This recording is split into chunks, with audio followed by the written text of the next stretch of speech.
আসসালামু আলাইকুম। মহান আল্লাহ রাব্বুল আলামিনের পাক দরগাহে লাখো কোটি শুকরিয়া, যিনি এই অধম মোহাম্মদ আসলাম হাবিবকে আবার এই বিশাল জনসমাবেশে আসার তৌফিক দান করলেন। বলুন আলহামদুলিল্লাহ। ভাই সাহেবরা আমার, আসুন আমরা মহান আল্লাহ রাব্বুল ইজ্জতের শানে একটু জিকির করে নিই। বলুন লা ইলাহা ইল্লাল্লাহ, লা ইলাহা ইল্লাল্লাহ, লা ইলাহা ইল্লাল্লাহ, লা ইলাহা ইল্লাল্লাহ মুহাম্মাদুর রাসূলুল্লাহ, লা ইলাহা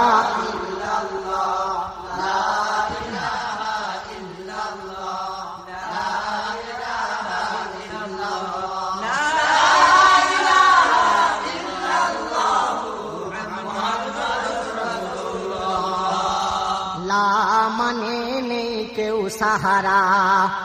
বলুন বেশক, লা মানে নেই কেউ সাহারা, ইলাহাই উপাস্য দুসরা, ইল্লাল্লাহ কে আল্লাহ ছাড়া। বলো লা ইলাহা ইল্লাল্লাহ, লা ইলাহা ইল্লাল্লাহ, লা ইলাহা ইল্লাল্লাহ, লা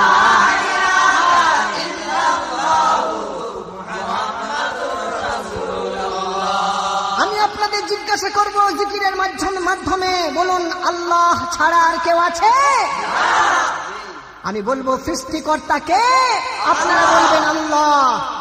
সৃষ্টিকর্তাকে আল্লাহ, রিজিক দাতাকে আল্লাহ, সবার ত্রাতা সেই আল্লাহ। বলো লা ইলাহা ইল্লাল্লাহ, লা ইলাহা ইল্লাল্লাহ, লা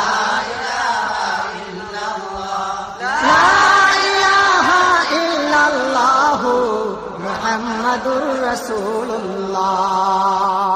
আমি আপনাদের যদি জিজ্ঞাসা করি মাহবুবে রব্বুল কে, আপনারা বলবেন সাল্লাল্লাহ। কি ভাই মনে থাকবে? তো বলুন মাহবুবে রব্বুল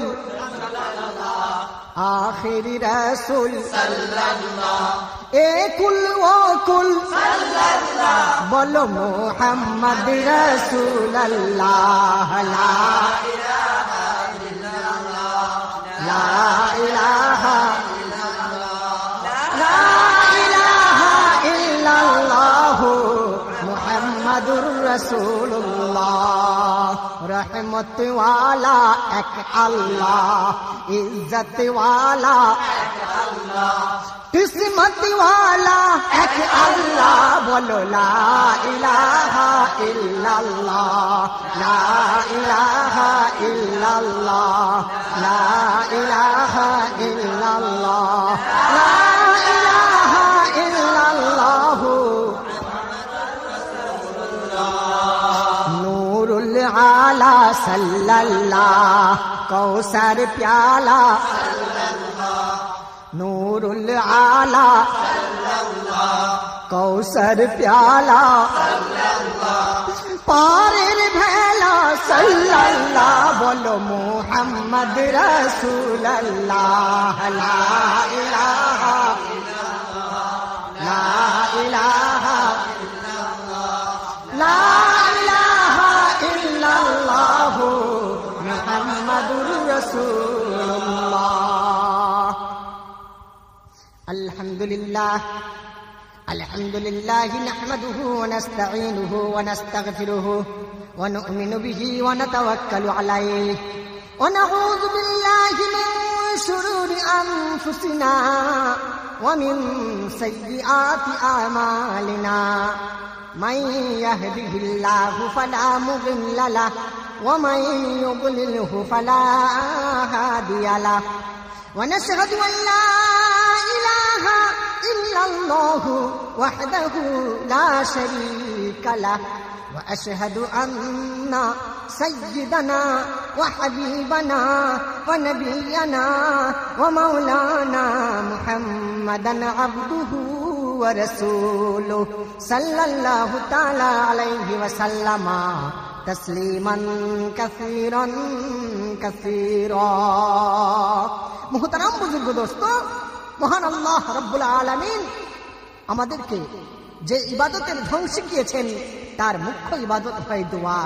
আসুন আমরা আল্লাহর শানে পবিত্র কালামুল্লাহ শরীফের 10টি দোয়াকে আমরা একত্রিতভাবে চেয়ে নিই। বলুন আল্লাহুম্মা আমিন। রব্বানা তাকাব্বাল মিন্না ইন্নাকা আনতাস সামিউল আলিম। হে দয়াময় খোদা, আপনি আমাদের এই কর্মটিকে কবুল করে নিন। আপনি সবই জানেন, আপনি সবই শুনতে পান। রব্বানা আতিনা ফিদ দুনিয়া হাসানাতাও ওয়া ফিল আখিরাতি হাসানাতাও ওয়া কিনা আযাবান নার। হে দুজাহানের মালিক, আপনি আমাদিগকে ইহকাল এবং পরকালেও কল্যাণ দান করুন। রব্বানা লা তুআখিযনা ইন নাসিনা আও আখতানা। হে দয়াময় আল্লাহ, আমাদের কোনো ভুল বা ত্রুটি থাকলে আপনি আমাদিগকে পাকড়াও করবেন না। রব্বানা ওয়ালা তাহমিল আলাইনা ইসরান কামা হামালতাহু আলাল্লাযীনা মিন ক্বাবলিনা। হে দয়াময় মাবুদ, আমাদের উপর আমাদের পূর্ববর্তীগণের মতো যেন বোঝা চাপিয়ে দেবেন না। রব্বানা ওয়ালা তুহাম্মিলনা মা লা তাকাতা লানা বিহি। আমাদের মাধ্যমে আমাদের সাধ্যের বাইরে এমন কোন গুরুভার দেবেন না, দেবেন না। ওয়াফু আন্না, আমাদের মাফ করুন। ওয়াগফির লানা, আমাদের ক্ষমা করুন। ওয়ারহামনা, আমাদের প্রতি দয়া করুন। আনতা মাওলানা ফানসুরনা আলাল কওমিল কাফিরিন। আপনি আমাদের একমাত্র অভিভাবক, আপনি ছাড়া কেউ নাই। দয়া করে মেহেরবানি করে কাফির দিগের উপরে আমাদেরকে বিজয়ী করুন। রব্বানা লা তুযিগ কুলুবানা বা'দা ইয হাদাইতানা ওয়া হাব লানা মিন লাদুনকা রাহমা ইন্নাকা আনতাল ওয়াহ্হাব। হে মেহেরবান খুদা, আপনি আমাদিগকে যে হিদায়াত দান করেছেন, এই হিদায়াতের পর আমাদের অন্তরখানাকে যেন বাঁকা করে দেবেন না। আমাদিগকে আপনি বিপথগামী করবেন না। রব্বানা ইন্নানা ওয়া আমান্না ফাগফির লানা যুনুবানা ওয়া কিনা আযাবান নার। হে মহাবিচারের কাজী, আমরা মুমিন হতে চাই, আমাদের পাপ রাশিকে আপনি ক্ষমা করে দেন। আমাদের প্রত্যেককে আপনার গড়া জ্বলন্ত আগুনের শাস্তি থেকে রক্ষা করুন।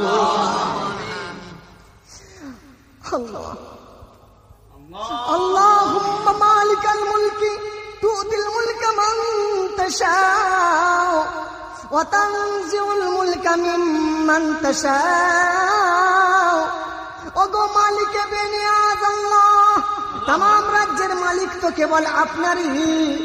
রাজ্যের মালিক কে? আল্লাহ। আপনারা বলবেন বেশক, এখানে আমিন বলতে হবে না। ওগো মালিকে বেনিয়াজ আল্লাহ, तमाम রাজ্যের মালিক তো আপনি। আপনি ইচ্ছা মতো রাজত্ব দান করেন, আবার ইচ্ছা মতো কেড়েও নিতে পারেন। অতুয্যু মান তাশাউ অতুযিল্লু মান তাশাউ। আপনি যাকে ইচ্ছা সম্মান দিতে পারেন, আবার যাকে ইচ্ছা লজ্জিত লাঞ্ছিত করতে পারেন। বিয়াদিকাল খায়র, সকলের ভালাই আপনারই হাতে। ইন্নাকা আলা কুল্লি শাইইন কাদির, মহান আল্লাহ গো, আপনি কেবলমাত্র সর্বশক্তিমান। রব্বানা ইফতাহ বাইনানা ওয়া বাইনা কওমিনা বিল হাক্কি ওয়া আনতা খায়রুর রাযিকিন, হে মহাবিচারক, আমাদের এবং দলীয় জাতির মধ্যে যথাযথ মীমাংসা করে দিন, আপনি হলেন উত্তম মীমাংসাকারী। রব্বানা আফরিগ আলাইনা সাবরান ওয়া তাওয়াফানা মুসলিমিন, ওগো দয়াল নাথ, আমাদিগকে ধৈর্য অবলম্বন করার তৌফিক দিন, জীবনের শেষ মুহূর্তে মুসলিম হিসাবে আমাদের মৃত্যু দিন। রব্বি জাআলনি মুকিমাস সালাতি ওয়া মিন যুররিয়্যাতি রব্বানা ওয়া তাকাব্বাল দুআ। হে ইবাদতের মালিক আল্লাহ, আপনি আমাকে নামাজ কায়েমকারীর মধ্যে একজন করুন। সন্তান হতেও আপনি প্রার্থনাকে কবুল আর মঞ্জুর করে নিন। রব্বি জিদনি ইলমা, রব্বি জিদনি ইলমা, রব্বি জিদনি ইলমা, আপনি আমাদের জ্ঞানকে আরো বাড়িয়ে দিন, আপনি আমাদের জ্ঞানকে আরো বাড়িয়ে দিন, আপনি আমাদের জ্ঞানকে আরো বাড়িয়ে দিন। وصلى الله تعالى على خير خلقه وعلى آله وأصحابه أجمعين برحمتك يا أرحم الراحمين। আলহামদুলিল্লাহ, সমস্ত প্রশংসা, শুকরিয়া, কৃতজ্ঞতা সেই মহান প্রতিপালকের জন্যই, যিনি এই অধম নালায়েক অযোগ্য বান্দার জবান হতে তারই প্রিয় বন্ধুবর্গের অর্থাৎ পাক পঞ্জাতনের শানে ইতিপূর্বে 10 ঘন্টা আলোচনা করিয়ে নিয়েও আজ 11 নম্বর বৈঠকে কিছু বলার তৌফিক দান করলেন, বলি আলহামদুলিল্লাহ। সেই সঙ্গে আপনাদের অর্থাৎ শ্রোতা ভাইদের কথা সত্যি আমার মন বলছে যে আপনাদেরকে শুধু ধন্যবাদটুকু ছাড়া আর দেওয়ার মতো কি আছে বলুন। কঠোর পরিশ্রমের উপার্জিত পয়সার বিনিময়ে এই মোহাম্মদ আসলাম হাবিবের নাম দেখে ক্যাসেটগুলি বাড়িতে নিয়ে গিয়ে যেভাবে মন লাগিয়ে শোনেন, সেই সব আশিকগণের সমীপে শুধু ধন্যবাদ কেন, নিজেকে বিলীন করে দিলেও কমই রয়ে যাবে। যেমন ভাবে পূর্বের 10টি ক্যাসেট হযরত ফাতেমা রাদিয়াল্লাহু তাআলা আনহার সাংসারিক জীবনে বহু কিছু ঘটনায় বাকি রয়ে গিয়েছিল। এটা শুধু আমরা জানতাম এটাই নয়, বরং 2 বাংলার অগণিত ফকির, দরবেশ, উলামাগণ জানতেন। তাহলে প্রশ্ন থাকে যে আমরা জেনেও গোপন রেখে যাচ্ছিলাম কেন? উত্তর হলো, মা ফাতেমার সংসার নামক ক্যাসেট মোট 10 খানি হওয়ারই চুক্তি ছিল, কিন্তু এই বিরাট জীবনী 10 ঘন্টায় শেষ করা কখনো সম্ভব নয়। কি গো, সম্ভব? তাই বাধ্যতামূলক বাকি রেখেই শেষ করতে হয়েছিল। কিন্তু এই সিরিয়ালের 10 নম্বর ক্যাসেটটি রিলিজ হওয়ার পর থেকে আজ অবধি এই কয়েক মাসের মধ্যে প্রায় 1000-এরও বেশি পত্র এসেছে। বেশিরভাগ প্রেরকগণ তাদের চিঠিতে লিখেছেন, তার সারমর্ম হলো এই যে মা ফাতেমার সংসার 1 থেকে 10টি শোনার পর তাদের মানসিকতাটা ঠিক এই জায়গায় স্থান পেয়েছে যেমন কোনো বৈশাখী পিপাসুকের মুখে 1 চা চামচ পানি। তারা কোনো ক্যাসেটের মাধ্যমেই হোক অথবা কোনো জলসার স্টেজেই হোক, আমার মুখ থেকে তারা শুনেছেন যে এরপর অর্থাৎ মা ফাতেমার সংসার 10টির পর যে ক্যাসেট বার হবে তার নাম থাকবে জান্নাতে কাঁদে ফাতেমা। কিন্তু আপনারা শুনেছিলেন না? এটা নিয়ে আমার বিচক্ষণ আশিক ভাইয়েরা চিন্তা করে দেখেছেন যে জান্নাতে কাঁদে ফাতেমা মানে হযরত ফাতেমা রাদিয়াল্লাহু তাআলা আনহার ইহলোকে থাকাকালের ঘটনা নয়, নিশ্চয়ই পরলোকে যাওয়ার পরের কথা। তাহলে তো তার জীবদ্দশায় বহু কিছু ঘটনামূলক ব্যাপার স্যাপার ঢাকা রয়ে যাবে। যেমন অতি সংক্ষেপে কয়েকটি ইঙ্গিত দিয়ে রাখি। বিশ্বনবীর জন্ম রহস্য আমরা তশরিফে মুহাম্মদ নামক ক্যাসেটের 1 নাম্বার, 2 নাম্বার, 3 নাম্বারে শুনেছি। হযরত ফাতেমা রাদিয়াল্লাহু তাআলা আনহার জন্ম রহস্য শুনতে পেলাম না।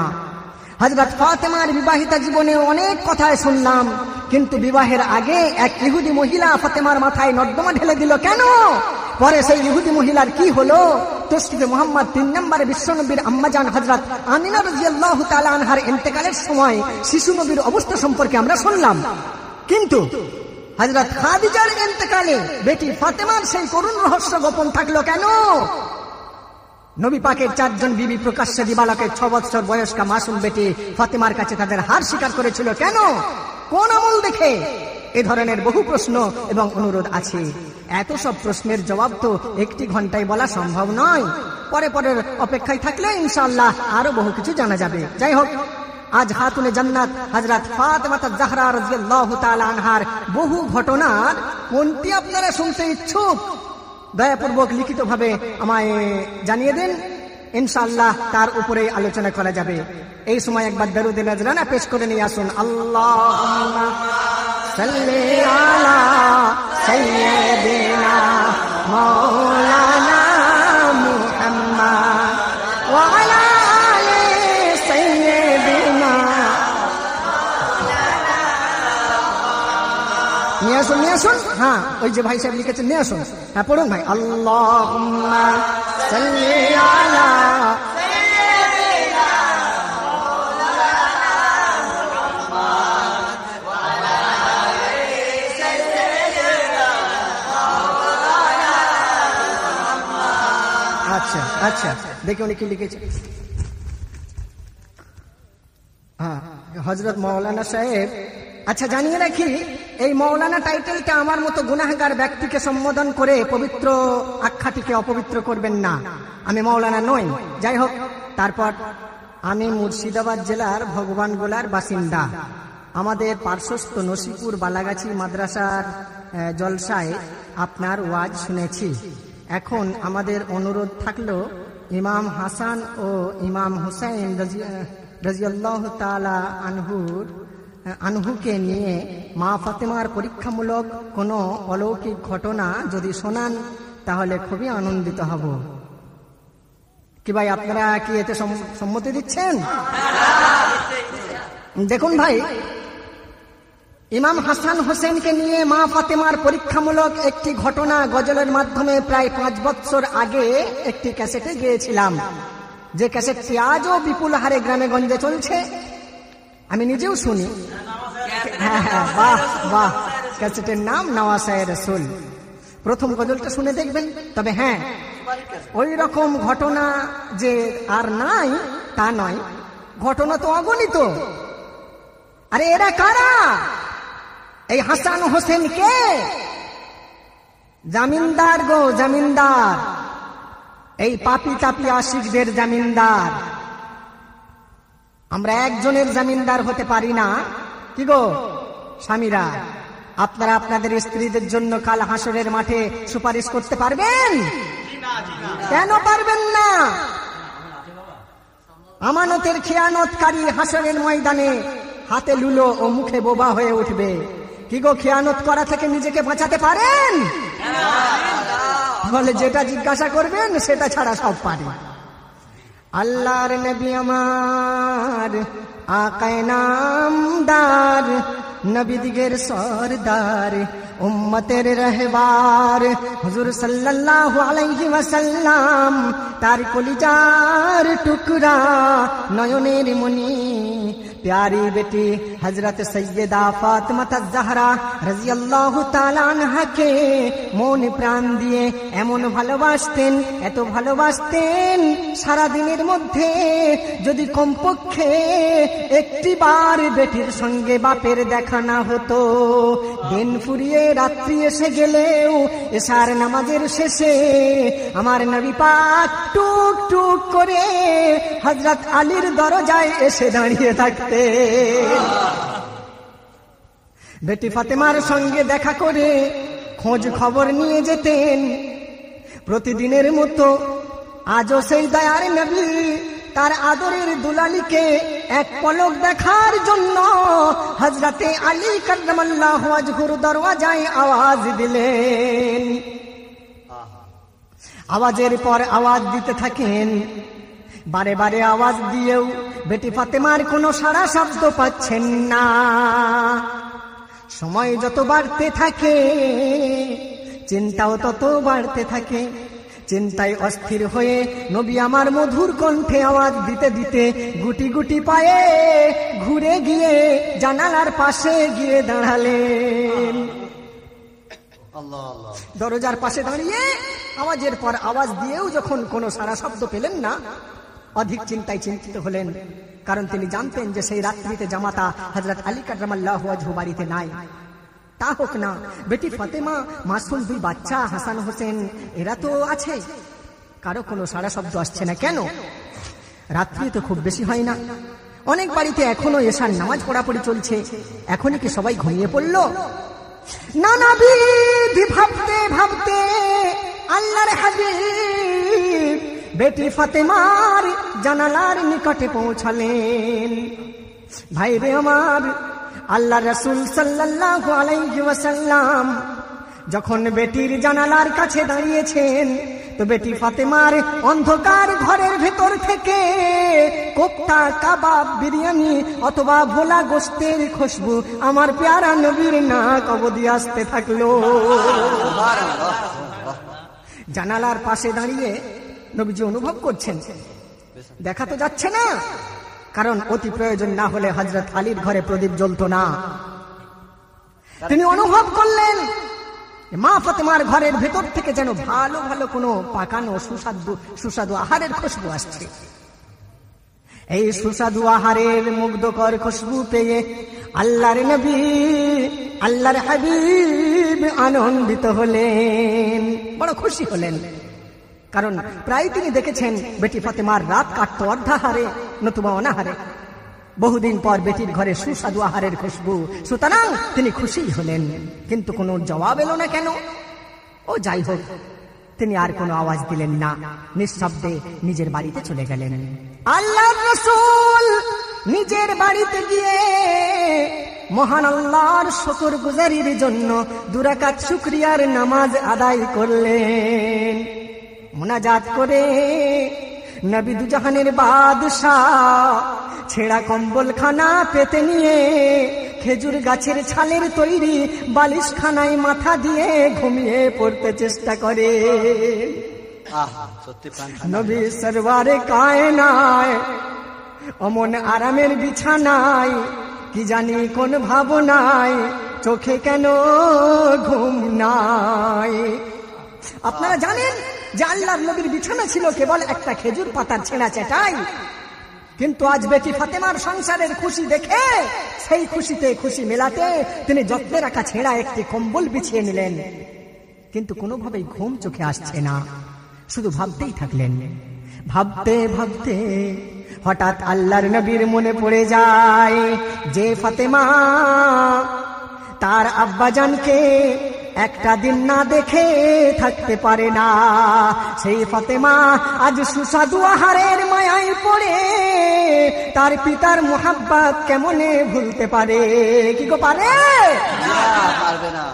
যে ফাতেমার উপরে আমার নাজ আছে, যে ফাতেমার উপর আমার গর্ব আছে, যে ফাতেমার উপর আমার বিশ্বাস আছে, সেই ফাতেমা কি সত্যি?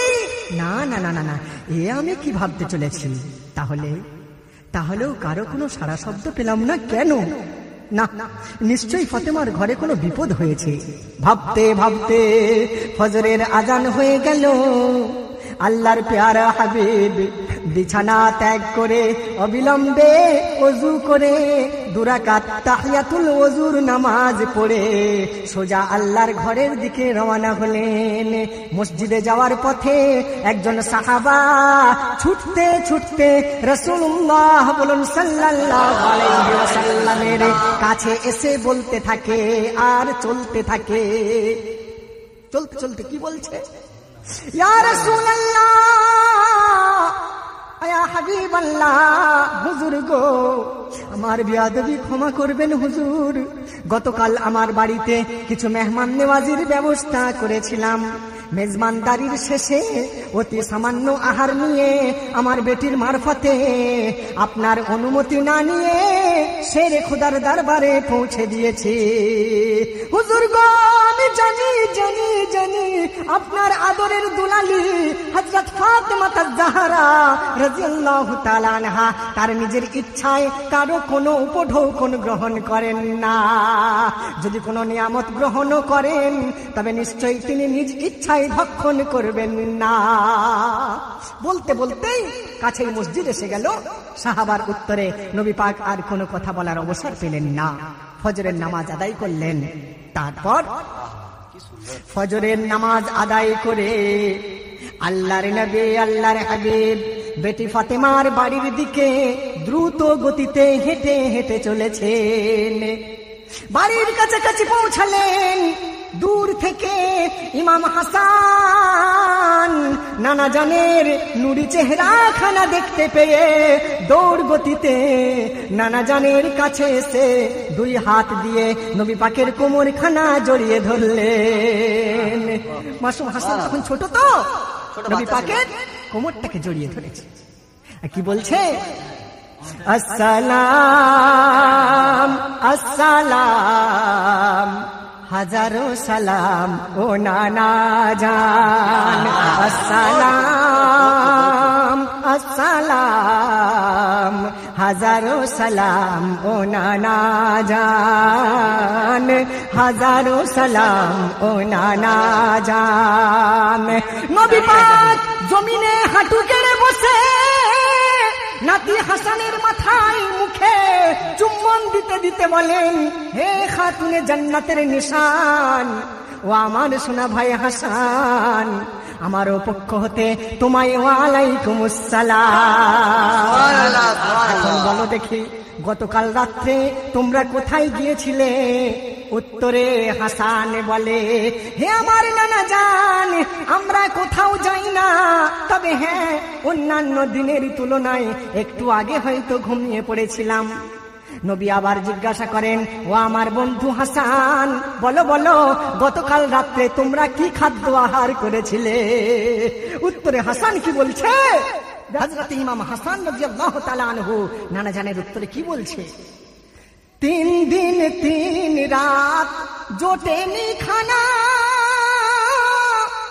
এ কথা বলতে আম্মা জান করেছে মানা। 3 দিন 3 রাত জোটেনি খানা, এ কথা বলতে আম্মা জান করেছে মানা। ও নানা, করে আছি শুধু পানি পান, নানা জান নানা জান, করে আছি শুধু পানি পান। নাতি হাসানের এই কথা শুনে দিন দুনিয়ার বাদশাহ চক্ষু দুখানি অশ্রুতে ভরে গেল। চোখের পানি মুছতে মুছতে আল্লাহর হাবিব নাতি হাসানকে বুকে উঠিয়ে নিয়ে ফাতেমার দরজায় গিয়ে দাঁড়ালেন। আব্বাজান হুজুরকে দেখতে পেয়ে নবী নন্দিনী সাইয়্যিদা ফাতেমা রাদিয়াল্লাহু তাআলা আনহা ঘরের মধ্যে পর্দার মধ্যে লুকিয়ে পড়লেন।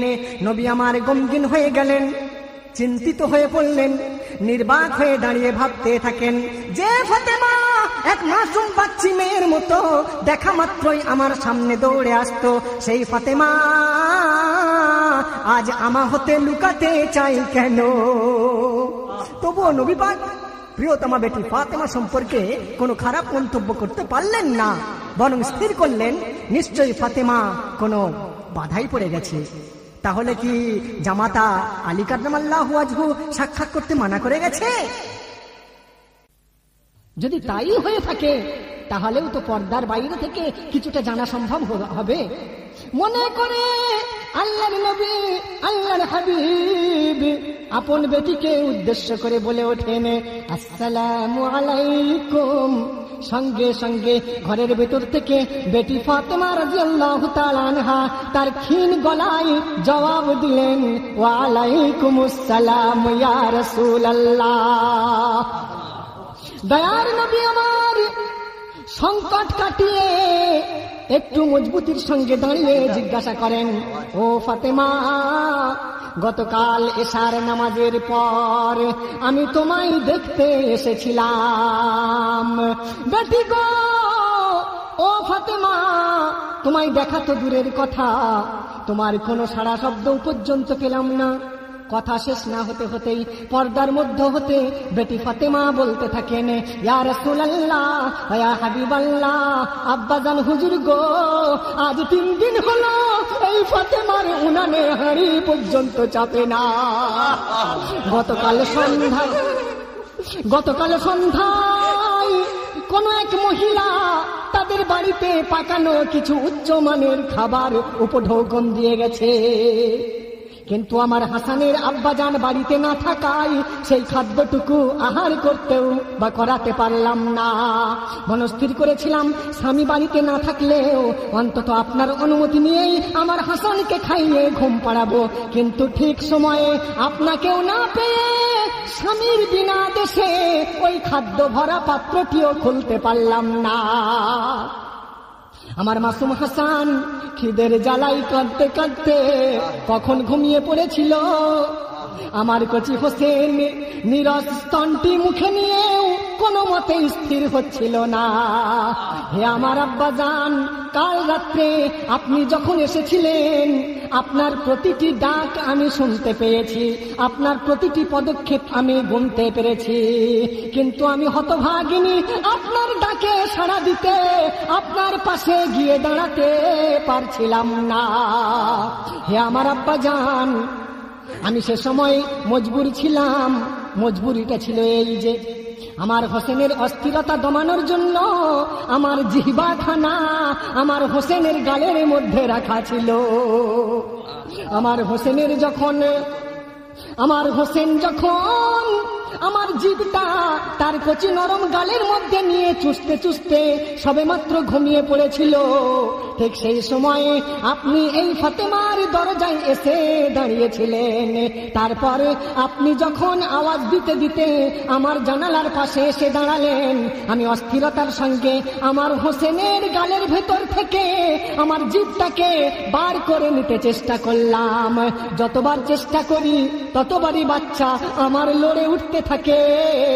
অবশেষে আমার হোসেনকে বুকে করে নিয়ে দরজায় জানালার ভেতরে বাহিরে সর্বত্র ঘুরে এলাম, আমার বাস্তুর মধ্যে কোথাও আপনার দেখা পেলাম না।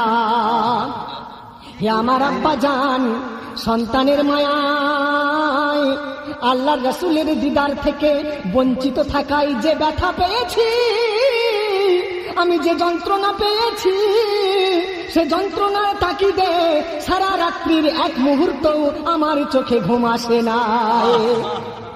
দয়ার নবী আমার কাঁদতে কাঁদতে দুটি হাত বাড়িয়ে বলেন, ও ফাতেমা, আই মা, আই গো, আমার নয়ন তারা, একবার নয়নে নয়ন মিলিয়ে যা। চোখের অশ্রু মুছে বেটি ফাতেমা বলে, হে আমার আব্বাজান, বেয়াদবি হলে ক্ষমা করবেন হুজুর, আমি আপনাকে হুকুম করতে পারি না, তবুও বাধ্যতামূলক বলছি হুজুর গো, আপনি কষ্ট করে একটিবার আমার জানালার বাইরে তশরিফ নিয়ে আসুন। এর পেছনেও নিশ্চয়ই কোনো কারণ আছে মনে করে হাসানকে নামিয়ে দিয়ে আল্লাহর নবী অবিলম্বে জানালার পাশে গিয়ে দাঁড়ালেন। জানালার ভিতর থেকে বেটি ফাতেমা বলতে থাকেন, হে আমার আব্বাজান, আপনাকে জানালার বাইরে দাঁড়াতে বলার কারণ হলো এই যে আল্লাহর নবীর সামনে দিবালকে দাঁড়াবার মতো কাপড়টুকু এই ফাতেমার শরীরে নাই। চিন্তা করুন মুসলমান, আমার মা বোনেরা, কেন তারা জান্নাতের জমিনদার হবেন? কি গো, কয়েক বছর কোন এক জমিদারের জমি তাকে বুঝিয়ে সুঝিয়ে কোন রকমে নিয়ে চাষ করুন, তারপর সুযোগ বুঝে কোন রকমে একবার ভাগ চাষ রেকর্ড করে নিন, তারপরে দেখবেন আপনি হয়ে যাবেন জমিনদার। ফকটিয়া জিরো থেকে একেবারে হিরো হয়ে যাবেন। পারবেন তো? কি গো, জান্নাতের জমিনদার হতে পারবেন তো? জান্নাতের জমিনদার হতে হলে দুনিয়ার জমিনের লোভ লালসা ত্যাগ করতে হবে, ফকটিয়া রোজগার থেকে দূরে থাকতে হবে, ফজল খরচ থেকে নিজেকে বাঁচিয়ে রাখতে হবে। একদিন সন্ধ্যাবেলা মাসুম বাচ্চা হাসান আর হোসেন দুই ভাই মিলে মা ফাতেমার ছোট্ট আঙিনায় লিখতে বসেছেন। তেলবিহীন প্রদীপ কিছুক্ষণ পর যখন নিভে গেল, আম্মা জান হযরত ফাতেমা রাদিয়াল্লাহু তাআলা আনহা ওই সময় জ্বলন্ত আগুনের পাশে বসে বসে খানা পাকানোই ব্যস্ত ছিলেন। প্রদীপ খানা নিভে যাওয়া দেখে আম্মা জান ফাতেমা বলেন, ও হাসান হোসেন, তোমরা এই জ্বলন্ত চুলার দুই পাশে দুই ভাই বসে যাও, আর জ্বলন্ত আগুনের শিখা হতে যেটুকু আলো পাওয়া যায় এই আলোতেই তোমরা তোমাদের লেখাপড়া করতে থাকো। সঙ্গে সঙ্গে হাসান আর হোসেন দুই ভাই সেই মায়ের কথা মতো উনানের দুই পাশে বসে বসে তক্তির উপরে লিখতে শুরু করে দিলেন। কথাই বলে না, কষ্টের ফল খুব মিষ্টি হয়। ভাইরে আমার, মাসুম বাচ্চা হাসান আর হোসেনের এই কষ্টের সঙ্গে লেখাপড়াটা আল্লাহর অসংখ্য ফেরেশতাদের এত ভালো লাগতো, তারা ওই সময় ফাতেমার উনান তলায় এসে কচি সোনাদের পাশে বসে বসে হাসান হোসেনের হাত ধরে ধরে লিখিয়ে দিত। বলেন সুবহানাল্লাহ। সে লেখনী এমন হয়েছিল, মানুষ তো দূরের কথা, স্বয়ং আল্লাহ পর্যন্ত খারাপ বলতে পারলেন না। কি গো, জানা আছে না শুনবেন? বহুত লোকের জন্য সদর অনুরোধ আছে যে ওই গজলটি একটু সুরের মাধ্যমে পেশ করুন। আচ্ছা আচ্ছা, তাই ছন্দের মাধ্যমে বলছি, শুনুন। ছন্দের মাধ্যমে বলুন। নওয়াসায়ে রাসূল দুজনাই জিজ্ঞাসিল, মাগো একবার বলো লেখা এই কার ভালো।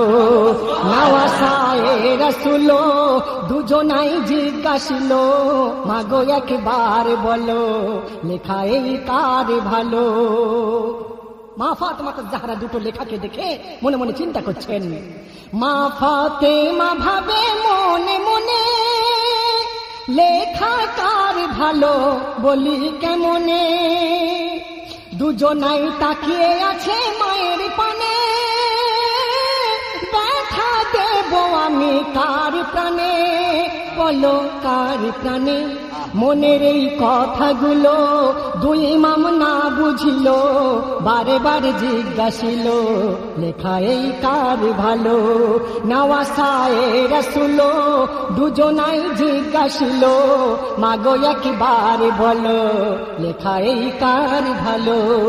তারপর হাসান হোসেন প্যারা, তার তখতি প্যারা, কসম আল্লাহর এ লেখার শক্তি প্যারা। যত দেখে শুধু দেখে জাহরা, ততই বাড়তে থাকে ওই ভক্তি প্যারা, ওই ভক্তি প্যারা। বলে শোন মানিক আমার, তোরা যে এই ফাতেমার টুকরা দুই কলিজার, লেখা খারাপ বলি কার।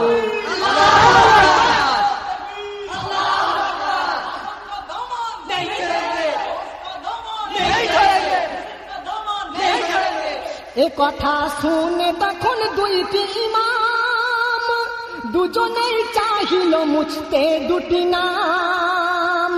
এ কথাই শুনে তখন দুইটি ইমাম দুজনেই চাহিল মুছতে নিজ নাম। বলিল মা ফাতেমা ওরে থাম, কোষে দেখি আগে কার কত দাম। হায়রে কার কত দাম, কেন? হায়েতে হয় রে হায়াত, হুয়েতে হয় হুকুমাত। দুটো নামের প্রথম অক্ষর একজনের হা আর একজনের হু, তো হায়েতে হয় রে হায়াত, হুয়েতে হয় হুকুমাত। কামে নাম বহু তফাত, দেখি কার কত কিমাত। নওয়াসায়ে রাসূল। তারপর দেখুন, হাসান হোসেন বলে কেউ হারব না, বিনা জবাবে মাগো ছাড়ব না। জননী বলে ওমর দুলাল সোনা, জবাব দিতে তোদের পারব না, আমি পারব না। মেটাতে মনের আশা, মা ফাতেমা জবাব দিতে পারবে না বলেই তো আর হাসান হোসেন ছাড়বে না, তাহলে কে জবাব দেবে? তখন মা ফাতেমা বলছে, মেটাতে মনের আশা আছে মুশকিল কুশা, নে দুজন দুইটি বুশা, যারে আল্লাহ ভরসা। নওয়াসায়ে রাসূল।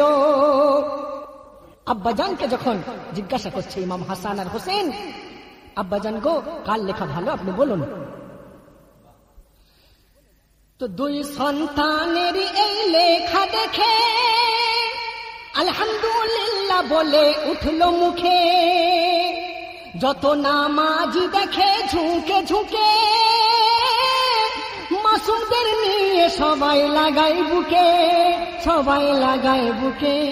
হাইরে একই লেখা যেন নূর দিয়ে আঁকা, দুই তখতিতে রাখা, একে দুই ফানা বাঁকা।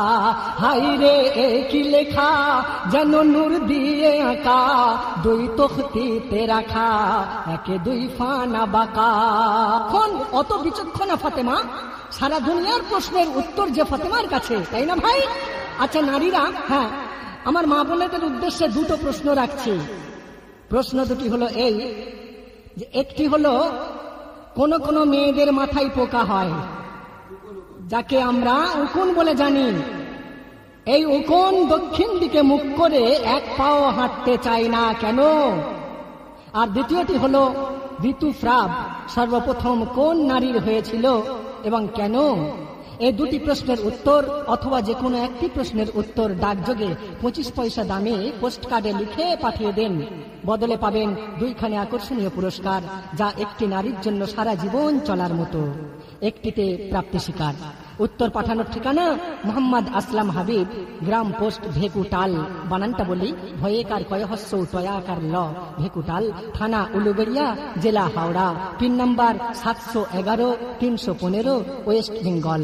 তবে হ্যাঁ, মা ফাতেমার সংসার 12 এবং 13 নম্বর বেরিয়ে গেলে আপনাদের উত্তর নামঞ্জুর হবে, কারণ প্রমাণ হবে যে আপনারা ওই ক্যাসেট থেকে শুনেই লিখেছেন। প্রশ্নটা আরেকবার বলবো না? আচ্ছা, সময় নষ্ট করে লাভ নেই। যাই হোক দোস্তরা আমার, তারপর হযরত আলী কাররামাল্লাহু ওয়াজহু তিনি উত্তর দিতে পারলেন কি? তো ভেবে পাই না কিছুই শেরে খুদা, কারে রাখবে কারে করবে জুদা, কিং কর্তব্য বিমূঢ় রাসূল জাদা, এ সময় আসলো খেয়াল নুরুল হুদা, আমার নুরুল হুদা। শেরে খুদা কইল সবে, বঞ্চিত কেউ না রবে, অতি আসান ভাবে ফয়সালা হয়ে যাবে। কেমন করে ফয়সালা হবে? তো দেখার আশায় সবাই বসলো ঘিরে, আর রায় কি দেবে আলী দেখার তরে। হযরত আলী করিম বলে ওরে, ফয়সালা হলো মোর এই বিচারে, আমার এই বিচারে। কি ফয়সালা? তখতি যে যার হাতে ধর, চলে যা নানার দুয়ার, তখতি যে যার হাতে ধর, চলে যা নানার দুয়ার, কে বাপারে তার উপর করিতে তোদের বিচার।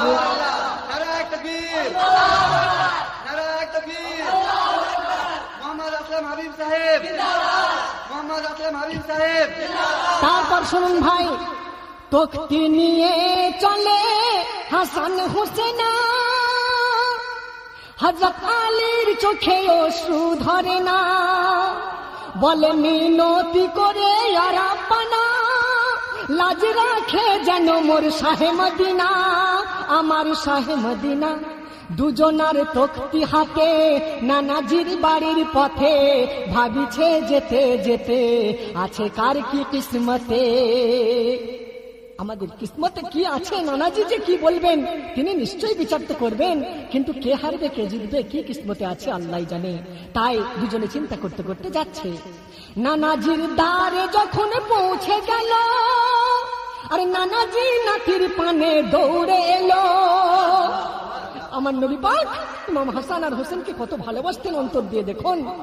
দুজনার হাত হতে দুই তখতি নিল, আর হাঁটু ভেঙে নবী জমিনে বসিল। কষ্ট আর না করো, আমার নবী পাক ইমাম হাসান আর হোসেনকে চুমু দিয়ে বলছে, কষ্ট আর না করো, হাঁটিয়া আর না বাড়ো, দু হাতে চুলকে ধরো, কাঁধে মোর উঠে পড়ো। তো নানাজির কথা মতো উঠলো কাঁধে, আর পড়িবে নানাজি আজ নাতিদের ফাঁদে। দূর হতে আয়সা দেখে সুখে কাঁদে, আহা কি রূপ যাহা দেখিনি চাঁদে, যা দেখিনি চাঁদে। পায়ে তো রাসূলুল্লাহ বুকে দুলছে কি মালা। নবী পাকের পা দেখতে তো রাসূলুল্লাহর মতো, কিন্তু উপরে কি দেখছি? পায়ে তো রাসূলুল্লাহ বুকে দুলছে কি মালা। মুখে 3 গুণ জিল্লা, চিনে পাই সুবহানাল্লাহ। মুখে 3 গুণ চিল্লা, মুখে 3 গুণ জিল্লা, চিনে পাই সুবহানাল্লাহ। আমার নবী পাক ইমাম হাসান আর হোসেনকে কাঁধের উপরে উঠিয়ে নিলেন। বলে নবী পাক বলে শোনো ও শোনা ভাই, চলো চলো এবার সব মসজিদে যাই। হয়ে এলো যে আসরের সময়, আল্লাহর ফরজ প্রথম করি আদায়, মোরা করি আদায়। যা করে নুরুল হুদা, দিতে কে পারবে বাধা? চলে মসজিদে সিধা, কাঁধে 2 সাহেবজাদা। আমার নবী পাক সাহাবাদের দেখে লজ্জা করে হাসান হোসেনকে যে কাঁধ থেকে নামিয়ে দেবেন তার থেকেও বেশি ভালোবাসতেন, তাই তিনি কাঁধে করে নিয়ে মসজিদের দিকে যাচ্ছেন। নবীজির কাঁধে চেপে আসছে কারা, দেখে অবাক সকল নামাজিরা। হাসান আর হোসাইনে চিন্ত যারা, আর ছুটে এলো সে নবীর সাহাবীরা, এলো সাহাবীরা। নবী পাকের কাছে এসে কি বলছে? বলে সাহাবী তামাম কেন দেন এত শরম, বলে সাহাবী তামাম কেন দেন এত শরম। যদি সংবাদ পেতাম সওয়ারি পাঠিয়ে দিতাম। ইয়া রাসূলুল্লাহ, ইয়া হাবিবাল্লাহ, আপনার নওয়াসা এসেছে জানলে আমরা সওয়ারি পাঠিয়ে দিতাম। আপনি কাঁধে করে নিয়ে এসে আমাদেরকে এত লজ্জা দিচ্ছেন কেন হুজুর? আমার নবী পাক উত্তরে তখন কি বলছেন দেখুন। নবী বলেন শোনো সাহাবা যত, মর্তবাই এরা কাঁধে যাওয়ার মতো। যদি সওয়ারির পিঠে সওয়ার হতো, আর এরা যে শানে আলাকে জানিত, বলো কে জানিত? যেন আওলাদে আদম এরা উম্মতের ইমাম, যেন আওলাদে আদম এরা উম্মতের ইমাম। চুমবে এই নকশে কদম যত আউলিয়া কেরাম। তো নামাজের শেষে নবী জুতা পরে, হাসান হোসেন দাঁড়ালো তখ্তি ধরে। ও নানা দেখো না তোমার নজরে, জানতে এসেছি তোমার দ্বারে। নানা তোমার দ্বারে কেন? আম্মা জান হেরে গেল, আব্বা জান পাঠিয়ে দিল। এবারে তুমি বলো লেখা এই কার ভালো, এবারে তুমি বলো লেখা এই কার ভালো। এ কথা শুনে দয়াল মুস্তাফা মোর, লেখা দেখে হলো খুশিতে বিভোর। হাসান আর হোসেন লেখা নাম দুজনার, আর চমকাই নূর যেন এই তখ্তির উপর, এই তখ্তির উপর। যদি কই এইটি ভালো, আমার নবী পাক কি চিন্তা করছেন সেই লেখা দেখে? যদি কই এইটি ভালো, ওটাও নয়তো কালো। ফাঁদে এমন ফেলিল বলা মুশকিল হলো, ফাঁদে এমন ফেলিল বলা মুশকিল হলো। একদিকে হোসেন আর একদিকে হাসান, ঠিক কেমন মনে হলো? একদিকে নয়ন আর একদিকে প্রাণ, শিয়রে ভাবছে সকল সাহাবাগণ। লেখাকার বলেন ভালো শাহেদু জাহান, আমার শাহেদু জাহান। কাহারে নেবে তুলে, কারে বা দেবে ফেলে, বেইনসাফ হলে সইবে না আরশওয়ালে। আমার নবী পাক কোন রায় দেওয়ার আগে সঠিক কোনটা হবে তিনি চিন্তা করছেন। আল্লাহ জানে কি জানে না ভাই? তো আরশ হতে দেখে আরশওয়ালা, আরশ হতে দেখে আরশওয়ালা, চিন্তায় মগ্ন তার হাবিবাল্লাহ। দেখো দেখো গিয়ে দেখো জিবরিলা, নিশ্চিন্ত হয় কিসে মোর কামলিওয়ালা, আমার কামলিওয়ালা। জিবরিল ফরশে এসে দাঁড়াই না মাঝির পাশে, জিবরিল ফরশে এসে দাঁড়াই নবীজির পাশে। ইয়া রাসূল কোন ক্লেশে গমগিন আছেন বসে। ইয়া রাসূলুল্লাহ, এ হাবিবাল্লাহ হুজুর, আপনি এত চিন্তিত কেন আমাকে বলুন। তখন আমার নবী পাক অনেকটা মাথার বোঝা হালকা হয়ে গেল, তার অনুভব হলো। কেমন ভাবে নবী পাক কি বললেন দেখুন। স্বস্তির শ্বাস ফেলে কয় জিবরিল আমিন, লেখা কার মন্দ এত বলা কঠিন, তখতি দুটি করে দাও আল্লাহর অধীন, দেখি কার মন্দ বলে রব আলামিন, আমার রব আলামিন। তারপর জিবরিল আরশে গেল, আল্লাহকে বলিল, জিবরিল আরশে গেল, আল্লাহকে বলিল, বন্ধুর চিন্তা ছিল লেখাকার বলবে ভালো। ওগো আল্লাহ জাল্লা শানহু আম্মান ওয়া আলহু, আপনার রাসূল চিন্তা করছেন তার নাতির মধ্যে কোনটির লেখা ভালো বলবে। তাই আল্লাহ রাব্বুল ইজ্জত কি করলেন দেখুন। লেখা দেখে স্বয়ং স্রষ্টাও ভাবে, লেখা দেখে স্বয়ং স্রষ্টাও ভাবে, সত্যিকারে বা মন্দ বলা যাবে না, বলেও ছাড়লে বন্ধু লজ্জা পাবে। আমি যদি না কিছু বলেও ছেড়ে দেই, তোকে দুটো পাঠিয়ে দেই, আমার বন্ধু যদি জবাব ঠিক না দেয় তাহলে সে লজ্জিত হবে। না বলেও ছাড়লে বন্ধু লজ্জা পাবে, আর বলিলেও কেউ নাহি কেউ নারাজ হবে, ও গো নারাজ হবে। তখন আল্লাহ কি বললেন, বলিল আল্লাহ রাব্বুল ওরা পাঞ্জাতানি ফুল, বলিল আল্লাহ রাব্বুল ওরা পাঞ্জাতনি ফুল, বলিল আল্লাহ রাব্বুল ওরা পাঞ্জাতনি ফুল, উভয়েই এক সমতুল, এক আর একের অনুকূল, উভয়েই এক সমতুল, এক আর একের অনুকূল। তো জিবরিল আল্লাহ রাসূল দুজাহানের বাদশা যখন চিন্তায় আল্লাহ বুঝতে পারলেন, তখন জিবরিল আমিনকে ফয়সালা দিয়ে পাঠাচ্ছেন। কি ফয়সালা দেখুন। জিবরিল যাও জান্নাতের ভিতরে, একটি আপেল তুমি আনো পেড়ে। ও আপেল কি হবে? ও আপেল যাও নিয়ে রাসূলের তরে, ও আপেল দেবে লেখার বিচার করে, দেবে বিচার করে, আপেল বিচার করে দেবে। দিয়ে ফল বন্ধুর হাতে বলো উপরে ছুঁড়িতে, দিয়ে ফল বন্ধুর হাতে বলো উপরে ছুঁড়িতে, ঘুরে গিয়ে পড়বে যাতে ভালো আছে তার লেখাতে। কি ভাই, কথা কি আপনারা সব বুঝতে পারলেন? জিবরিল আমিন আলাইহিস সালাতু ওয়াস সালাম জান্নাত থেকে ফল নিয়ে এসে আল্লাহ রাসূলকে দিলেন।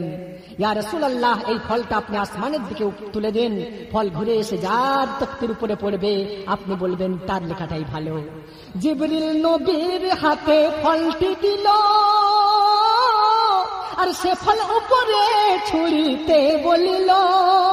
ঠিক সেই মতো কথা মতো যখন ছোঁড়া হলো, আর সে ফল আল্লাহর কাছে ফরিয়াদ করিল, ফরিয়াদ করিল। কি ফরিয়াদ করছে?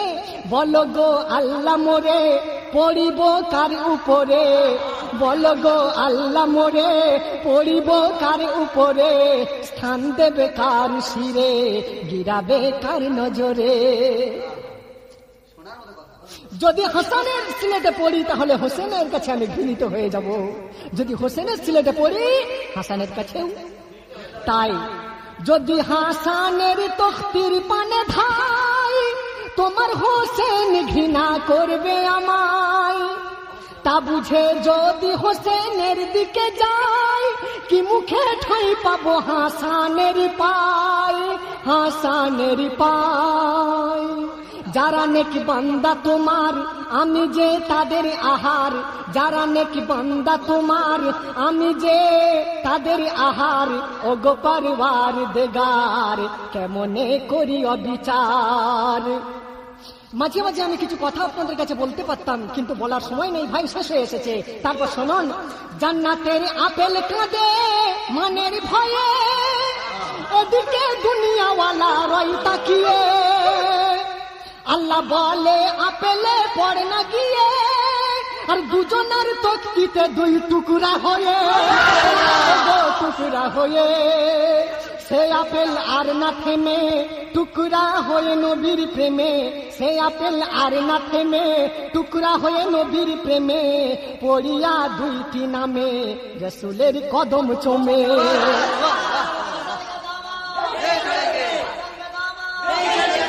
তারপর দেখুন,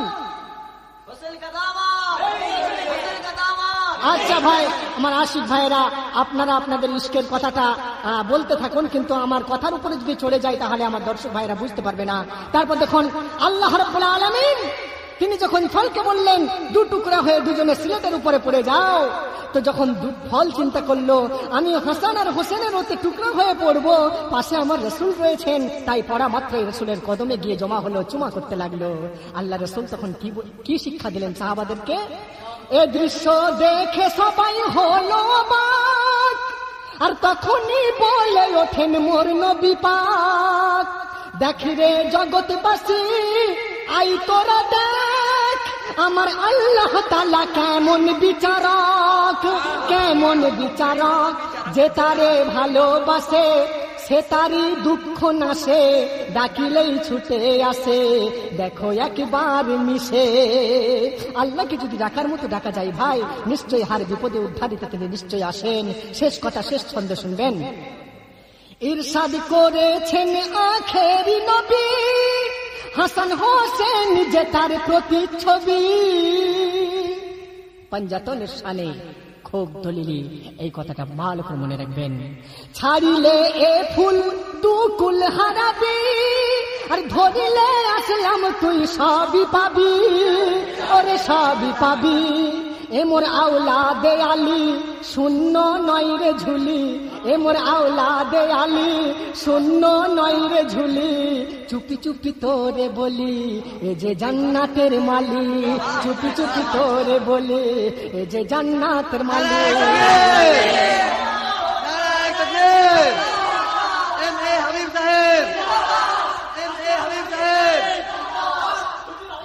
ভাই আজকে আর টাইম নাই, ইনশাআল্লাহ এই রকমই এক করুণ ঘটনা, পিতা এবং বেটির সম্পর্ক, যে মধুর সম্পর্ক আল্লাহর নবীর সাথে মা ফাতেমার, সে সম্পর্ক নিশ্চয়ই শুনলে আপনাদের চোখে অশ্রু আসবে এবং প্রশ্নের উত্তরটাও আপনারা পাবেন।